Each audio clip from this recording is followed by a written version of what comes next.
up, sisters? Welcome to For My Sisters with Delle podcast. This is the first welcome episode, and I'm so glad that you are tuning in, that you are viewing in, whatever you're doing. I'm just glad that you're here. Definitely consider subscribing to the podcast or following it on your platform of choice. We are on all major streaming platforms. And if you're watching on YouTube and you're not subscribed to this channel, definitely make sure you subscribe. And if you are interested in watching visual podcasts and you want to subscribe to the YouTube channel, just look up Delle. Make sure you make it a habit to look in the show notes or in the description box down below if you are watching on YouTube, because there's going to be a ton of goodies in that box, such as the link to my storefront, Royalty and Righteousness, where you can get this amazing Kingdom Girl tee. This is one of my best sellers on my website. It's very popular, so make sure you get geared up and you are rocking your royalty and righteousness in God from royaltyandrighteousness.com. So I'm just super excited to be here, y'all. Like, if this is a surreal moment, honestly, I have been told to start a podcast for about 3 years now almost. And I was like, I don't know. I'm not ready. One thing about me is I like to make sure that I'm ready first and foremost, but most importantly, that God is telling me to do something. I don't want to just do something because people are like, oh, you should do it. You'll be great at this. Like, I always want to check with him and do it in his timing, because trust and believe, he done got your girl all the way together when I stepped outside of his timing and outside of what he wanted me to do. So now feels right. Now feels like, yes, I'm in a good headspace. My heart is in the right place to do this. And I'm so excited, y'all. I can't even express it enough. This podcast is going to be transparent, transformative. It's going to be community. It's going to be everything. We're going to talk about everything under the sun. And if you've been following me on YouTube for a while, or any of my platforms, you know I like to keep it authentic. You know I like to keep it 110% transparent. I feel like we don't have enough of that, especially when it comes to us in the body of Christ, us in the faith. So we're going to be talking about it all, but the ultimate goal is to really shed light on things and get your wheels turning and turn your hearts towards Christ. That's really the goal here. It's not just to be argumentative. I don't say or do things just to get attention or to start, arguments or go viral online or anything like that. So we're definitely about to have a good time, though. So today, as you can see in the title, now that we got all the housekeeping out the way, I want to talk about singleness is a gift that you didn't know you needed. Now, those of you who are not single, stick around. Okay, stick around, because you were single at one point. And I also want to know what your thoughts are on this topic as I'm speaking. Leave your comments down below. If you're listening and your platform of choice allows you to leave comments and reviews, definitely do that as well and give it a thumbs up across the board. It helps your girl out a ton. So, sis, I want to talk about singleness being the gift you didn't know you needed, because as you know, tomorrow is Valentine's Day. Okay, so a little backstory about me. I've been single now for about 7 years. This year makes 7 years. And I apologize in advance if you hear me clearing my throat. I don't know what is going on, but your girl is struggling. Lord, help me, Lord. So anywho, I've been single for about 7 years. Now, I did have a very short-term relationship that I really thought this guy was my husband. I will share that story on this podcast. Trust and believe I will. I've shared it on my YouTube channel, but I will share it on my podcast so you can know. But today we're not going to dive into that. That was a short relationship, and that occurred in 2021. So I count it, but I don't count it because it barely had a chance to get off the ground. So as far as long-term relationships are concerned, I've been single since 2016. And my last relationship was my relationship with my son, Christian, his father. And it ended because I got pregnant with Christian. So again, another story that you would definitely hear on this podcast. But in my 7-year journey of singleness, God has done a number on my heart. He's done a number on my mind. He has really been my therapist. I have just, up until this point, I have not been able to secure a therapist. At one point in time, I didn't have the resources to do so. Another point in time, I just couldn't find one that I felt I resonated with within my region, that like a good proximity. So I'm not driving all around town, Like, you're not trying to commute 2 hours to get to a therapist if you don't have to, And so God has really been my therapist over the years. And one thing that he had to heal me from, and don't get me wrong, healing is not necessarily a destination as much as it is a process and a journey. You think you've healed, and then you're presented with something that you thought you've overcome, and it's like, oh wow, like we're back here again. Okay, so I'm not speaking from a place of like, I've arrived, I've conquered this, I never struggled with this area, but I can say I've come a very far way, and it's all to the glory of God. But God had to heal me from my idolization of love, relationships, and marriage. And a lot of us women in the church, we are idolizing relationships. We have idolized relationships if you're already in one. You know, we have idolized marriage. And a lot of times it doesn't feel like idolization because you're like, well, God gave me this desire and, you know, like I'm not obsessing over it or anything like that. But in reality, a lot of us have or are currently obsessing over relationships. And we miss the journey along the way. And most importantly, we miss the work that God is doing within us along the way because we're so fixated on getting to a relationship. And the reality is, none of us are promised marriage. None of us are promised relationships in the sense that God doesn't owe us that. God doesn't owe us anything. And I think we fail to remember that when it comes to love and relationships because it is such a strong desire. It is all around us. Who doesn't want to be loved? Who doesn't want to have companionship, you know? But God does not owe us that. Nowhere in his word does it say, if you follow me, if you pray so much, if you fast, if you do this, if you do that, then you will definitely get that husband. It really is a walk of faith, and it really is a walk of surrendering your will to God's will.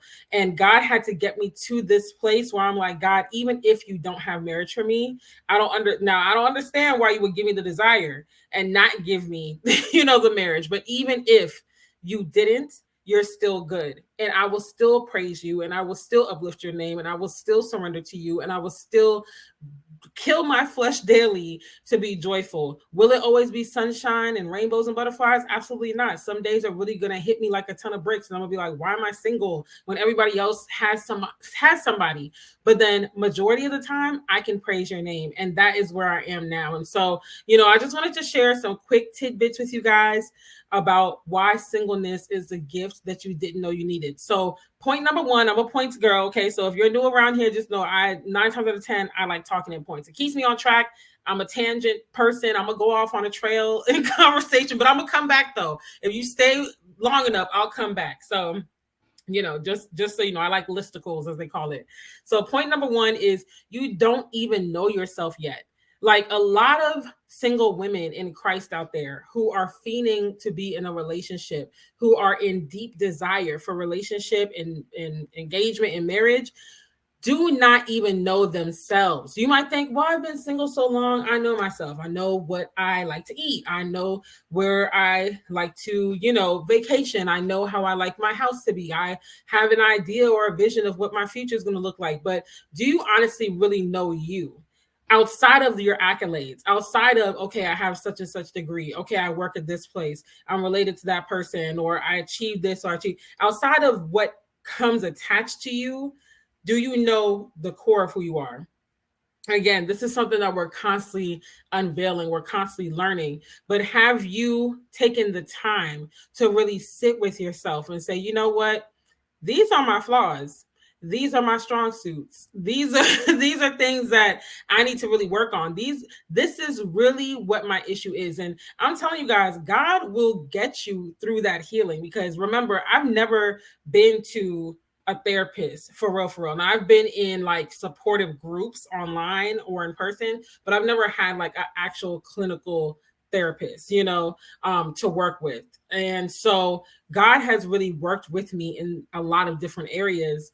But needless to say, God has really pinpointed things in me. Like, for instance, a lot of the things that I was reacting, a lot of the ways, let me say, that I was reacting to certain things was because of my abandonment issues. And so a mentality that I would have is like, let me leave before I'm left, you know. But when I would meet someone, not even just romantically, but even friendships, and this is still something that I still navigate to this day because I can notice certain patterns. It's like I go into it expecting to be let down. I go into it expecting to be abandoned. I go into it expecting a certain outcome. And so because I'm going into it with a certain outcome, I react a certain way before there's even an opportunity that has, you know, risen up for me to say, okay, this is why I acted that way.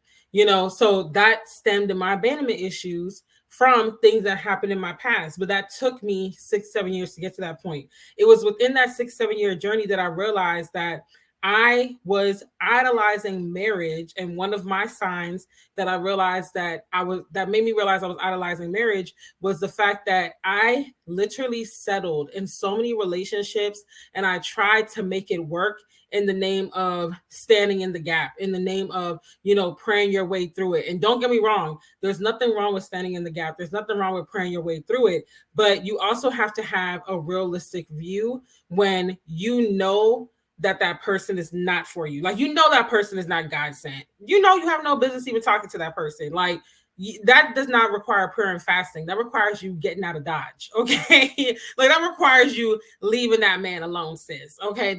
So you stop praying for God to change him, because God didn't even give you the green light to be with him, but you're trying to be with a man, and you're trying to flip the script and missionary date your way into a kingdom relationship, when God is like, why were you even entertaining him in the first place? Like, instead of you trying to make it work with this guy and thinking like, oh, well, we're dealing with this obstacle, we're dealing with that obstacle, it's the devil trying to keep us from succeeding and this and that. No, ma'am.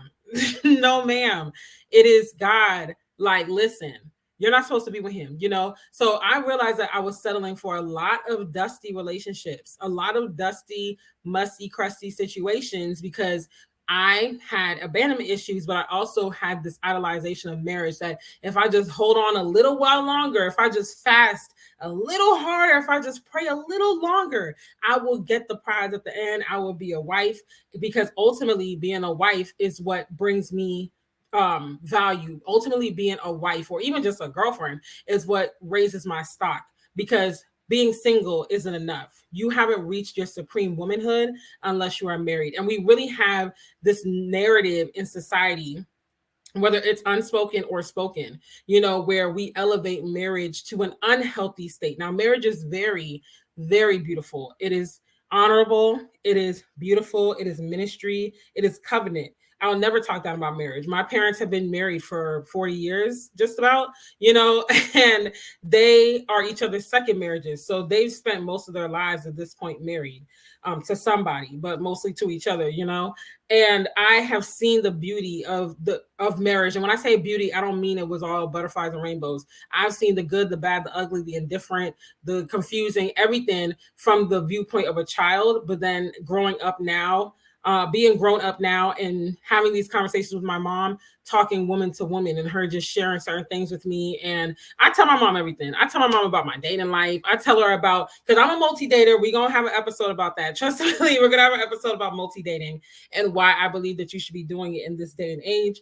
But we're going to get there, sis. Just hang on. This is going to be a wild ride, okay? This is going to be a wild ride. So y'all might even want to get in the habit of just, getting you some snacks, getting you something to drink, turning on the podcast, and we just have at it. Like, we just have a conversation and all that good stuff. But, my mom knows about all that, the roster, everything. And she'll share wisdom with me just about dating and marriage and courtship and all these things. And, I listen to some of the testimonies that she shares with me of what her and my dad went through, what they overcame, obstacles they faced, etc. So, I'll never talk down about marriage, but by and large in society, and this isn't even just in the church, as it's crazy to me, because it's kind of like a dichotomy. It's like we as a society are getting more and more liberal as a collective, in the sense of like, we talk about marriage in a way where it's like, and again, this is a collective. So I'm not talking about you and your family specifically. I'm not talking about, your immediate church community or whatever. I'm talking on a global scale. If you're going to look at society as a whole, as a collective, by and large, we are drifting away from seeing marriage as valuable as we once saw it. Are people still getting married? Absolutely, but they're getting married in lesser percentages, especially when you look at microcosms of society. So within one ethnic group versus another, marriage is less prevalent. We're getting married later in life by and large. Again, that varies based on communities or microcosms of society and all these other things, but we're not as married as we once were, and we're definitely not getting married as young as we once used to. So, by and large, there's one side of society where we are shifting in that way, you know, but then it's like on when you flip the coin within womanhood, and particularly in the faith, biblical womanhood is seen as being at its height when marriage is attached to it.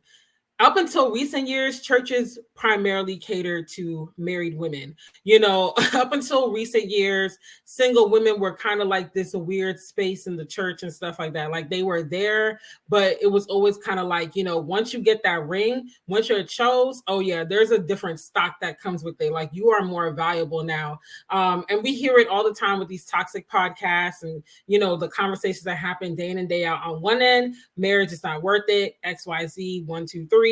But on the other end, it's like, well, you're not even married, so you can't even keep a man. You know, how can you even speak? You're single. You've been single this long. Like, you know, so it's like a dichotomy. While we celebrate living our best single lives, it also comes with a lot of weightiness of like, well, you know, if you can't get a man by such and such age, clearly something is wrong with you because you would have been chose by now if you really had worth. So needless to say, that was a tangent. My main point is that you don't even know yourself yet. And so it makes it hard for you to get to a point where you can know yourself when you idolize marriage. And God had to show me that I was idolizing marriage throughout these past 6 to 7 years because I had that mentality of like, I gotta be a wife, because how can I really be the premier biblical woman if I don't have a ring on my finger, if I am not Mrs. somebody, you know?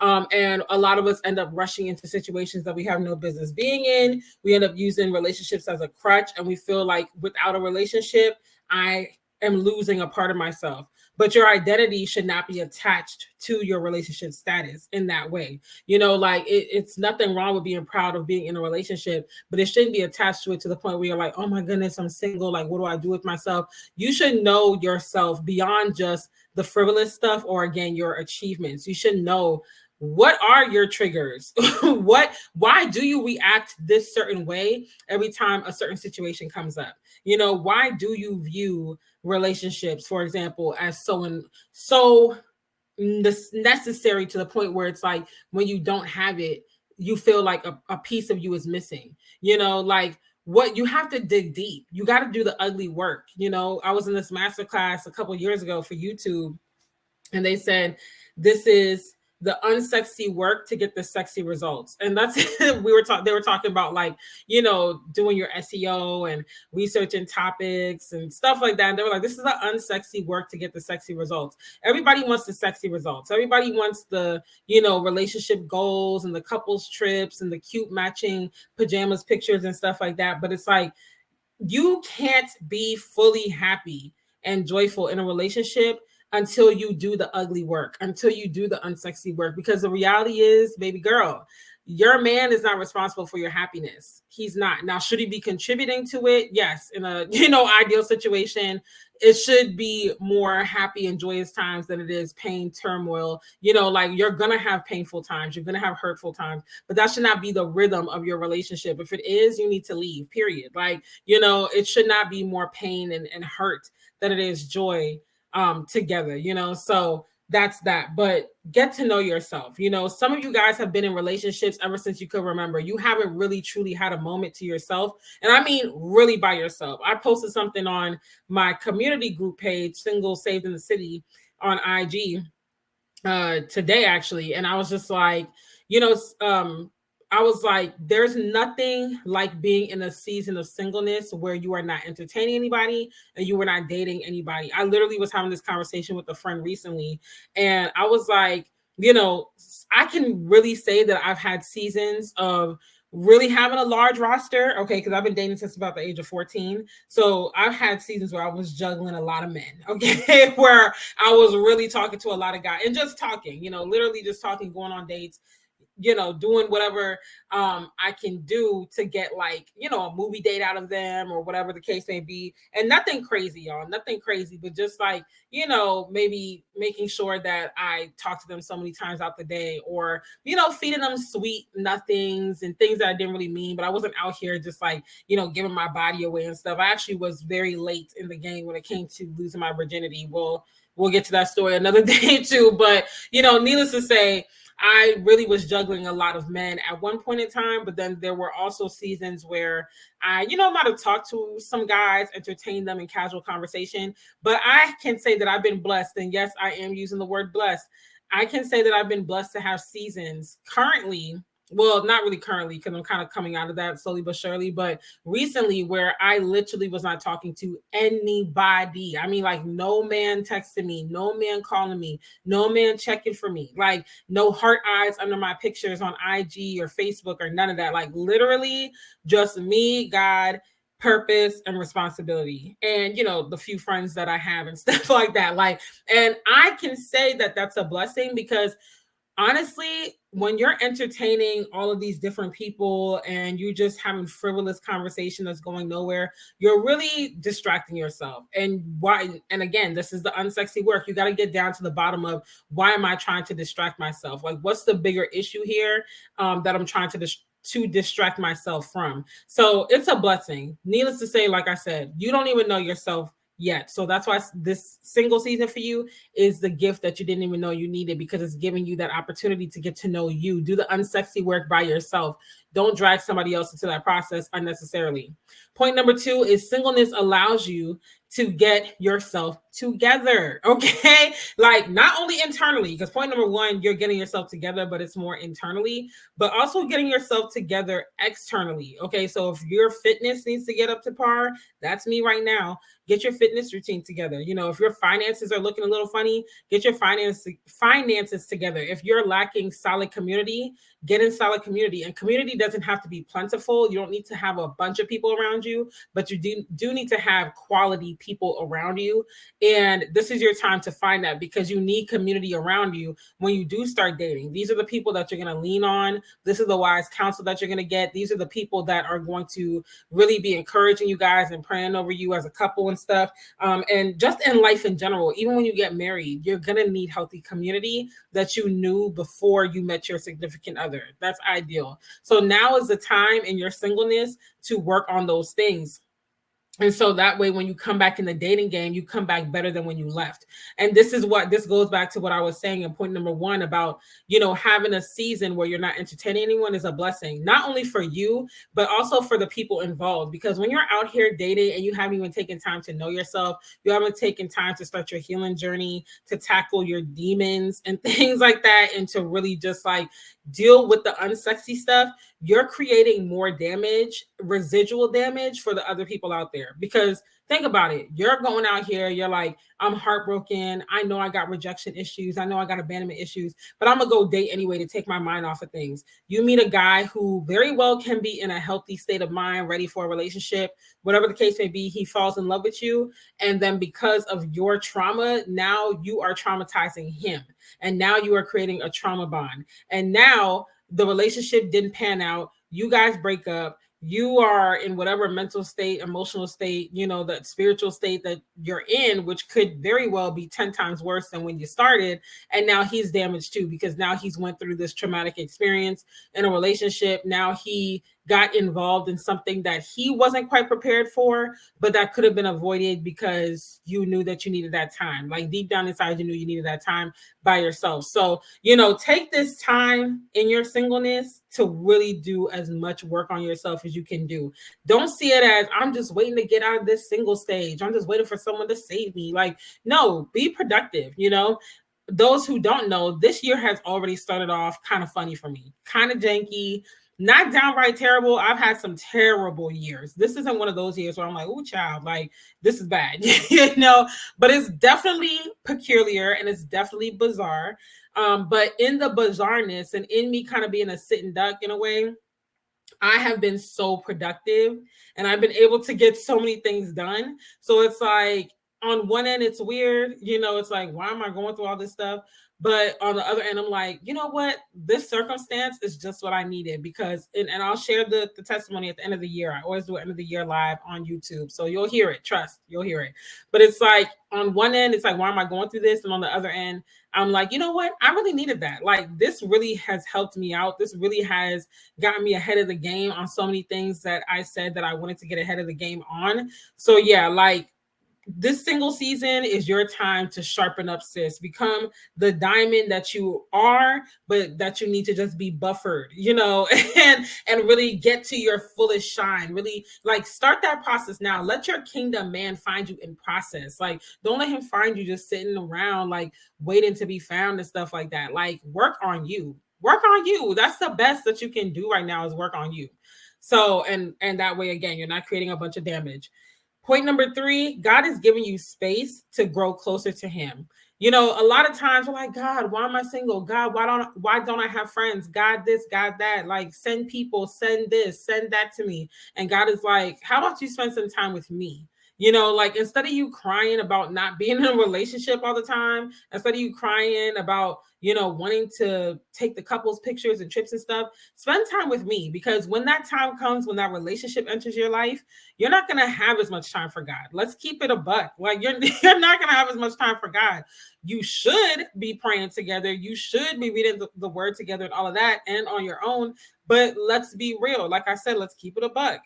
Let's keep it a buck. Like, you're not going to be knee deep in your word oftentimes, because especially in the beginning phases, when you got the butterflies in your stomach, you're like, ooh, when is he going to call me? Is he going to text? You can't wait to talk to him and tell him all about your day and everything that happened. Like, you're just on cloud 1000, you're like, I can't wait. You should be in your word. You should be reading that devotional, but instead you looking at the phone, just waiting. Like, and the minute he calls or texts, you're like, ooh, like, I can't wait to talk to him. You get on the phone with him, you tell yourself, when you see his name pop across your screen, I'm only going to be on the phone 15 minutes. Okay. After 15 minutes, I'm going to tell him I got to go. A whole hour and a half done passed, and you still kikiing, and cheesing on the phone, ear to ear, just grinning, ear to ear, and you get off the phone an hour and a half, 2 hours later. The night is gone now. You said you were going to do something that God been placed on your heart to do, and now it's another night down the drain, and it is what it is. Like, it's kind of like puppy love. You're like, oh my goodness, like, we've all been there. We have all been there. And I'm not speaking from a high place. I've been there not even that long ago. Like, we're just like, man, like, I just didn't do anything tonight, but I'm smiling. You're just so invested. And as women, we got to be careful, because we jump head first in. We're like, oh, I'm ready. Let's get it. Let's go after it. And men, by and large, again, I'm speaking in collectives. Like, I'm not saying your personal friends experience or whatever, but by and large, men, they're still focused. Like, they'll be falling in love with you, but they're not going to veer off of their routine too much. Like, if they get up and they go to the gym at 5 a.m. every morning, they're still going to do that. They might talk to you on the way to the gym. Maybe they might get there at 5:30, but they're still going to get there. If they have to do something after work, and they want to video chat you, they're going to do what they have to do and then video chat you. Like, they're not just all googly eyed and mind all over the place and like, oh my gosh, like, that's us. So this time that you're single gives you time to really hone into God.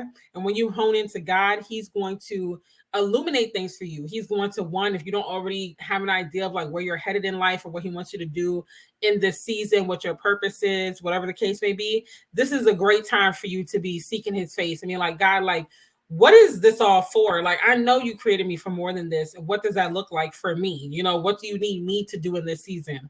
God, I'm really struggling with anxiety right now. All my people out there that also have anxiety, like, this is your time to be seeking his face. Like, Lord, like, lead me in the direction lead me in the direction where I could get resources to help my anxiety like be leveled out, and to really conquer this thing and manage it better, help me work on my anger, help me work on my abandonment, loneliness, people who struggle with abandonment issues. And I will preface this and say, I'm no psychologist, nothing. I'm just a woman who's experienced a lot. And I'm a woman that has observed a lot, but in my experience and in my observation, people that struggle with abandonment, it's very easy for us to struggle with loneliness too. It's very easy for us to feel like people are abandoning us. It's very easy for us to feel rejected. It's very easy for us to feel alone and lonely, both. Because you could be alone and not feel lonely, but it's very easy for us to feel like, well, another one bites the dust. You're just like everybody else. You left me hanging, and it could be something slight and you just take it way overboard,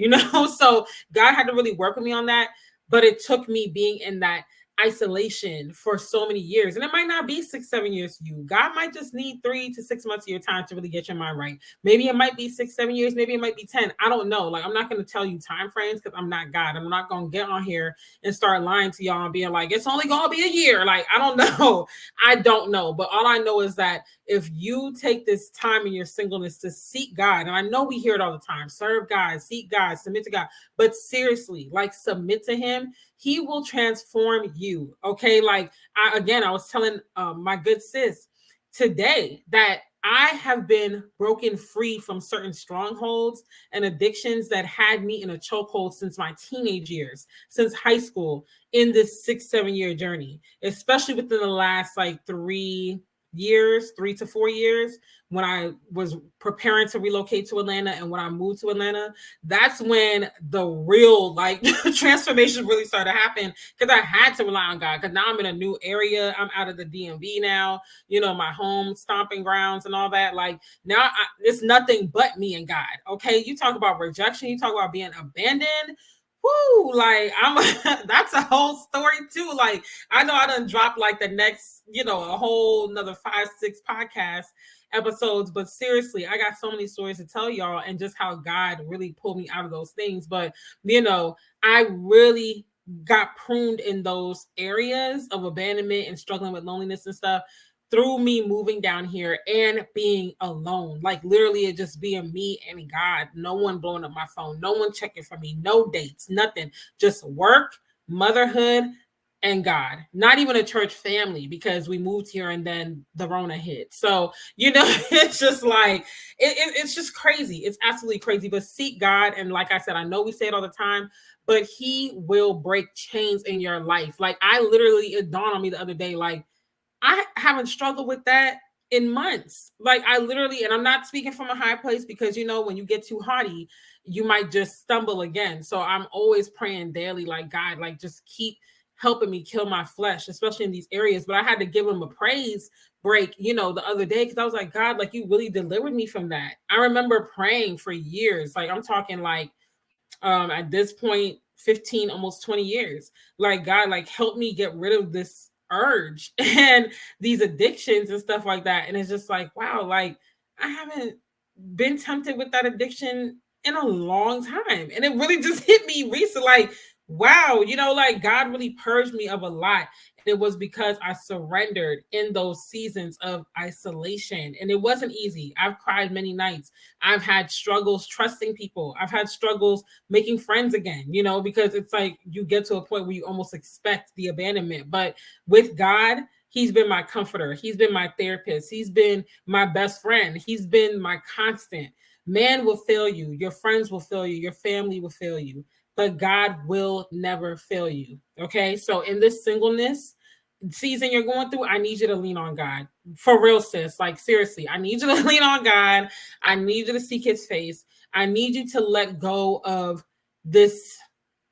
I hate to say it like this, but the obsession with relationships and marriage. God hears you. He sees you. He knows you desire it. He gave you the desire. It is only in his timing that it will come to pass in the way that he desires it. It can come to pass outside of his will and outside of his ways, but trust and believe you're not going to want that. So we're just going to trust God. Okay. And we're not going to stress what we cannot control.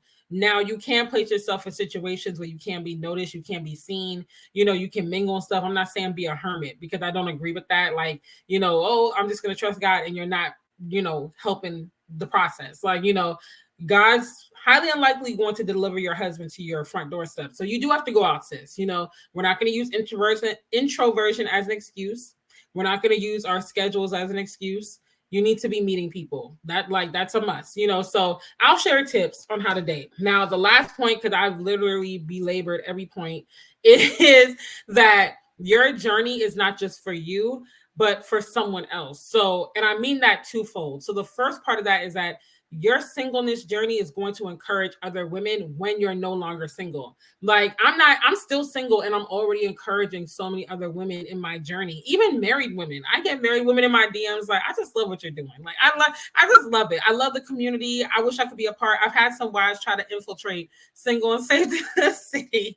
And I was just like, y'all are cracking me up. But trust me, the community is coming for y'all. I just want to also be crossing over when I start that community. I don't feel like right now is the time for me to be, necessarily honing in on everybody. So that's why it's Single Save the City. But the community for taking women is coming. Trust and believe, it's coming in God's timing. But I've had them come in my DMs just be like, I just love what you're doing. A lot of single women just come to me and they share, and it's all to the glory of God. It's not me. It's all God. I'm not going to sit here and be like, it's me. It's my idea. Like, it was God. And I ran from it for 2 years. And then I was like, you know what? I'm going to just go ahead and do it. It was really because I needed community too. And I was like, I'm just tired. Your girl is tired. I can't seem to find a good community to save my life. And I want to be able to go out and do things with women in the same season of life as me, and so on and so forth. So, your singleness journey is going to encourage someone else. They're going to see what you've conquered. They're going to see how you resisted temptation. They're going to see how you've grown in the months and years that you've been single, and they're just going to be encouraged. They're going to be like, okay, well, if she made it through this, if she overcame that, if God healed her in this way or that way or whatever, or she had such and such breakthrough, whatever the case may be, then God could do it for me too. And if she still has joy through it all, oh, listen, like, I can definitely make it through this.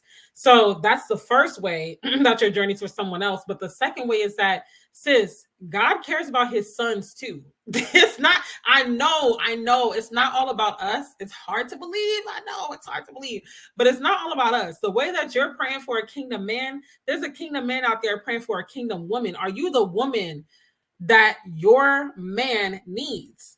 Think about it. Like, if you were to meet your kingdom man tonight, would he want to be with you? Let's take a moment of silence. Like, honestly, would you be able to be the helpmeet that he needs? Would you be able to pour into him the way that he needs? Would you honor him the way that God would want you to honor him?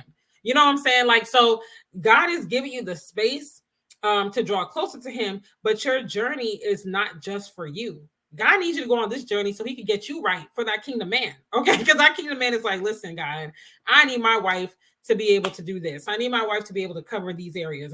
So you're not ready yet. Like, especially, I was on a podcast, The Purpose Place, recently. What's up, Naquandra? And so I said that. I was like, a lot of the time, we're just not ready. We're absolutely not ready. And God needs us to get ready, and while we're getting ready, it's like, you're going to become better and better in the process. And sometimes it's just not your time yet. Sometimes it's just not your time yet, y'all. I was really belaboring that point because I forgot what I was saying. So y'all bear with me, because I'll be like, wait, what was I saying? Like, but needless to say, it's like, and I forgot again, y'all. I forgot again. This is terrible. This is absolutely terrible. But it's just like, yeah, needless to say, you're going to go on that journey and that journey is going to encourage someone else, because it's like, God needs you to be the helpmeet for that man. And when that time comes, then it will work out. Now I remember what I was going to say, y'all. I remember what I was going to say on the Purpose Place podcast. I had said that if you're doing everything you're supposed to do in your single season and God still has you single, it's just not your time. It's not your time yet, And I first got that concept from watching Tony Gaskins. Gotta shout him out. Absolutely love his channel. Been watching him for years. But when he had said that originally, like years ago, I was like, you know what? That is a good point. Like, we really don't think about that. If you're out here and you're doing the work, you're out here seeking God's face, you're out here, growing and glowing and leveling up and doing all of the things, and God still has not sent that man yet, it's just not your time. It's not your time. And God knows why, because he might come into your life now and completely throw you off course. Like I had said earlier, like women, we tend to do the most when it comes to relationships and dating. We tend to just dive into the deep end, whereas men tend to kind of walk in sober minded, and we need to do that.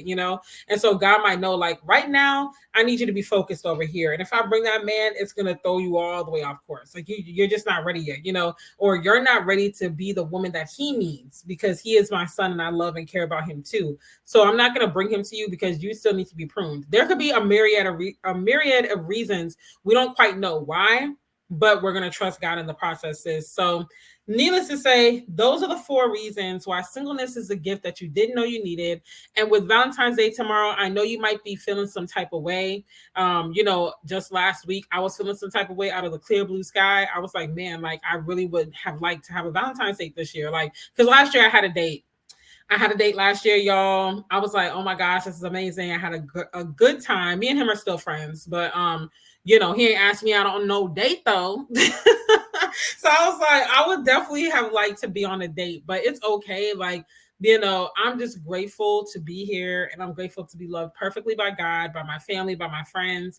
I did a Galentine's gift exchange with my friends, and it was all good. So, I'm just enjoying the singleness. And I know that one day there will be a guy in my life that's taking me on a date, asked me to be his Valentine, even though we've been together for years, and just really knows how to love me the way that I need to be loved. But in the meantime, I'm going to enjoy these moments, because when those days come, it's like they say, you never know what you have till it's gone. So, we always covet what's on the other side of the fence. We always covet the other person's grass, but it's like, learn to water your grass and appreciate things for what they are. So that's all I have for you guys. I am so excited again just to be having these conversations with you.